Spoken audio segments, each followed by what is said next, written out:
कोई शख्स सबसे बड़ा जो करप्ट होता है ना जी, ये उसकी निशानी है। उसको अपने दाएं और बाएं जो करप्ट तरीन लोग हैं और बदनामे जमाना लोग हैं, वो उसको नजर नहीं आते। दोस्तों, पाकिस्तानी सियासत में अवाम का पकौड़ा बनाने के बाद जब सियासतदान सारे हरबे लगा लेते हैं, तब बात आती है जादू टोने की। मरियम नवाज भी आजकल उन आमिलों के पास चक्कर लगा रही है जिनका दावा है कि 24 घंटों में महबूब आपके कदमों में।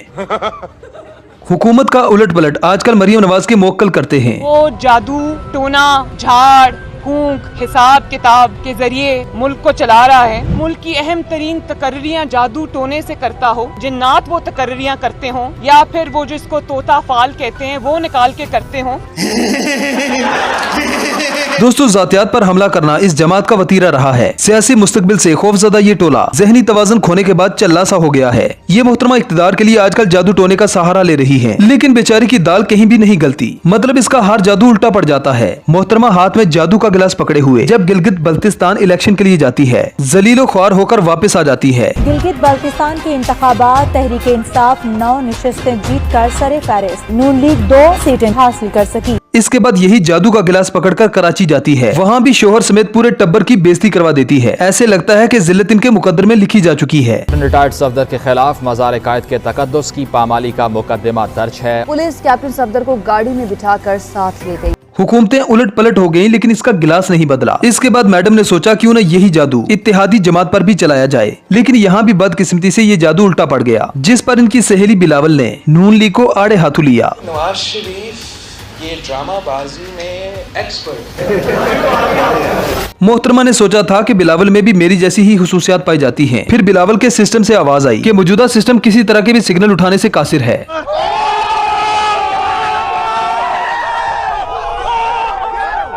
फिर ये जादू की मलका यही गिलास उठाए आजाद कश्मीर का रुख करती है। यहाँ भी रवायत को बरकरार रखते हुए कोकाफ का जादू न चल सका। आजाद कश्मीर में तो नून लीग का पूरी तरह से पट्टा ही बैठ गया। पीटीआई ने 25 नशिस्तें लेकर मैदान मार लिया। नून लीग सिर्फ 6 नशिस्तें जीत पाई। न तो आमिल काम आए, न मुवक्कल और न ही ये गिलास। मरियम नवाज के इस जादू टोने को देखते हुए डड्डू चार्जर कहाँ पीछे रहने वाला था। इसने मरियम नवाज को फॉलो करते हुए हाथ में गिलास तो नहीं उठाया, लेकिन अंडू की मदद से मुवक्कल हाजिर करने लगी।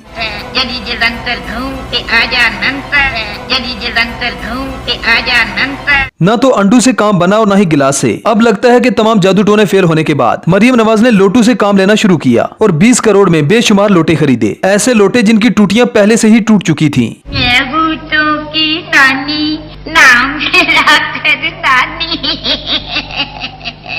लोगों को गुमराह करने वाला ये टोला करप्शन की असल डेफिनेशन से ही नावाकिफ है। शरीफ फैमिली जो खुद कहती है कि सियासत में आने से पहले हम खाना खाने से भी कासिर थे। मेरे वालिद का ताल्लुक एक गरीब किसान के घराने से था।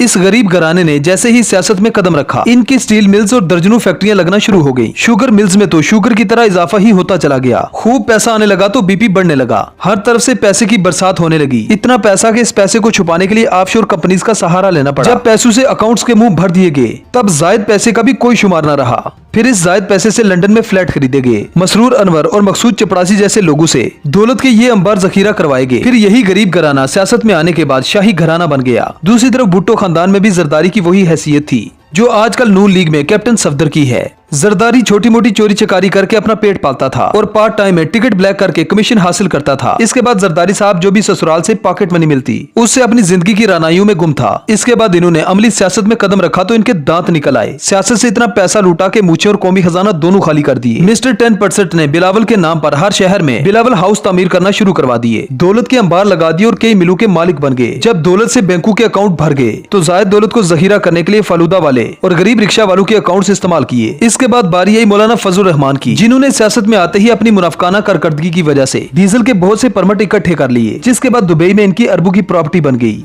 इसके बाद बारी आई इमरान खान की। ये सियासत में आने से पहले ही बहुत बड़े स्टार थे। इन जैसा लाइफस्टाइल जरदारी का भी नहीं था। फलाही काम पूरी दुनिया में इनकी पहचान बनी। बैरून मुल्क जायदादें बेचकर पाकिस्तान पैसा लाए और सियासत में कदम रखने के बाद 1 इंच की भी प्रॉपर्टी नहीं बनाई। न ही कोई जाती कारोबार शुरू किया और न ही सियासत में अपने बच्चों को लाए। ये वाहिद ऐसे वजीर आजम बने जिन्होंने सरकारी खर्चे पर कोई भी जाती ऑफिस नहीं बनाया। वजीर आजम हाउस के बजाय जाती घर में रिहाइश रखी और आज तक के सबसे कम खर्चों में बैरूनी दौरे किए।